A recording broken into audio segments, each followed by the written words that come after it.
María Soledad, bueno, contanos lo que significó para vos, lo que significa para tu familia este proceso que finalmente terminó en la identificación y les permite conocer a ustedes qué pasó con tu papá, ¿no? Nada más y Ujú. nada menos. Sí, la verdad que es inmenso esto, ¿no? Este hallazgo, la posibilidad de cerrar una búsqueda que duró tantos años, ¿no? A uno no le entra en la cabeza la cantidad de cosas que pueden pasar en 49 años de vida, como es en el caso de nuestra familia, y 49 años que tuvo que esperar mi papá para que podamos finalmente darle esa despedida, homenajearlo como se merece. Tiene muchísimas significaciones esto en muchos niveles, en muchos aspectos, pero podríamos decir, en el nivel más personal, más singular o de nuestra familia, es, bueno, como decías también, un alivio, la posibilidad de cerrar una historia, digamos, una historia de búsqueda y de espera que es tan angustiante, pero también el alivio por no heredarle a nuestros hijos, en mi caso a mi hijo o a las otras generaciones, la responsabilidad de una búsqueda, ¿no? Eso es muy aliviador, a pesar de que sabemos la cantidad de miles de personas que todavía esperan ser identificadas y cerrar también esa historia de búsqueda como es nuestro caso. Y contanos cómo fue el proceso, cómo lo seguiste al de la búsqueda en La Perla y cómo fue la noticia cuando la recibiste. Mira, por suerte, digo yo, tuve una muy querida amiga, tengo una muy querida amiga, Mirna, que me puso en contacto con Graciela Geuna, que es, bueno, una parte súper central y fundamental de nuestro equipo de querellantes que conformamos el año pasado. Graciela también tuvo la certeza de encontrar a su querido Jorge gracias a la medalla que fue también hallada en eh, en esa campaña del EAF del año pasado. Y gracias a ese contacto con Graciela me impliqué concretamente, ¿no?, en esta búsqueda. Tuvo que ver con formar este colectivo de querellantes, con constituirnos como querellantes en la causa. Es una causa que tiene un montón de años, es del año 98, a nombre de Pérez Esquivel, causa de enterramientos clandestinos, y que tuvo un impulso importante a partir del año pasado también por ese hallazgo del Departamento de Geología de la Universidad Nacional de Río Cuarto, también en la figura de Guillermo Sagripanti, que encuentra esa foto de archivo de la que tantos hablamos en estos días, que permite entonces tener una hipótesis más certera de la búsqueda en un radio. Claro, saber dónde buscar, ¿no? Sí, porque claro, imagínense en esas 14.000 hectáreas que no nos entran en la cabeza, el enorme territorio que tiene la Perla, que rodea la Perla, que todavía es de poder militar, digamos, de poder del Estado, que se supo siempre de esa fosa común que luego fue removida, digo, por testimonios que existían, pero los perpetradores, los genocidas, jamás hablaron de dónde habían enterrado y luego removido los cuerpos. Entonces,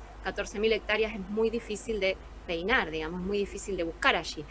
El hallazgo fundamental de este geólogo de Sagripanti tiene que ver con una foto satelital del año 79 que a él le permite identificar estos rastros que le llaman antrópicos, que tiene que ver con el movimiento de terreno con máquinas en el radio de 10 hectáreas, que es de donde no, se decide el año pasado comenzar a excavar. Entonces, nosotros como creyentes seguimos muy de cerca todo esto, nos costó mucho entenderlo. Es lenguaje técnico, es la ciencia de la geología, la ciencia de la antropología forense, un montón de cosas que nosotros como familiares no entendíamos, pero que los equipos, el Guillermo en persona y también Silvina Turner y la doctora Anaí Girardi, o sea, con mucha paciencia nos fueron explicando cada paso que fueron dando hasta llegar a esas identificaciones. Entonces a mí la noticia me sorprendió muchísimo, yo de verdad no esperaba que fuera mi papá, pero sí que yo tenía como mucha información para recibirla con la importancia y bueno, y cierto aplomo con el que me llegó, ¿no?, esa noticia, y que por supuesto fue choqueante y muy movilizante, pero nosotros habíamos recibido hace unos días el informe confidencial del equipo de antropología, digo, como querellantes, las 26 familias que configuramos y conformamos ese grupo. Yo lo había empezado a leer, me había costado mucho continuar esa lectura, pero sabía de los 1263 fragmentos encontrados, de la medalla que había sido encontrada, bueno, de ahí a que fuera mi papá, claro, había una distancia, pero fue para mí muy importante la configuración de ese colectivo con el que nos venimos acompañando. ¿Y cuánto queda por hacer, no, Soledad? ¿Cuánto queda por buscar de la cantidad de familias que todavía siguen en la búsqueda, ¿no? Y sí, porque esas 26 familias que conformamos la querella, están mi familia, está la familia también de Graciela Geuna, digamos, su marido, que se encontró esa medallita, aunque no se haya encontrado la identificación del ADN.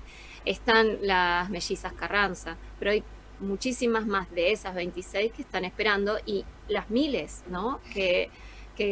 Porque sabemos que ahí hay entre 2.500 y 3.000 personas que fueron asesinadas y enterradas y luego sus cuerpos removidos por palas mecánicas. Entonces, queda muchísimo por hacer. El EAF ya anunció que comenzaba su campaña el 1 de abril, que se extendía hasta septiembre. Hay muchísima gente colaborando en esa búsqueda. El fiscal nos contaba la cantidad de personas que están allí comprometidas, que no faltan ni un día. Una cooperativa de Córdoba, de personas muy humildes, muy comprometidas con la búsqueda, que van y acompañan. Eso que es zarandear el suelo palmo a palmo, decimos, manualmente, porque son piezas muy pequeñas las que se escaparon entre las garras, digo yo, de las palas mecánicas, de las retroexcavadoras que revolvieron esa fosa, ¿no? Y Soledad, y el tránsito de estos casi 50 años tuvo vaivenes. ¿Cómo describís el contexto actual de la Argentina frente a esta situación? Bueno, lo que a mí me parece que puso en evidencia y que es súper importante para también cómo nos paramos, ¿no?, en esta situación, puso en evidencia que las temporalidades son diferentes, ¿no?, que el contexto no explica todo, que el Ejecutivo tampoco agota nuestra democracia y que muchas instituciones funcionaron, siguieron funcionando y cumplieron con su tarea. La universidad funcionó, el equipo de antropología forense, la justicia, los organismos de derechos humanos, los familiares constituyéndonos como querellantes, nunca cejar en esa búsqueda, los medios de comunicación como ustedes, que me vienen haciendo un montón de entrevistas y notas, lo mismo a Graciela, lo mismo a los otros querellantes y a las otras personas que identificaron a sus familiares. Digo, hay muchas cosas que siguen funcionando en nuestra democracia. Sí que es difícil en este contexto, sí que es difícil que desde el Ejecutivo se vociferen ciertas cosas, pero ante las vociferaciones la evidencia científica es súper importante. Y la evidencia científica de que el horror existió y de que un horror que no nos podemos imaginar y que en la cabeza no nos llega a entrar, porque no solo haber enterrado cuerpos en una fosa común, es haberla removido, es haber rellenado ese terreno, es nunca haber hablado, son muchas cosas, ¿no?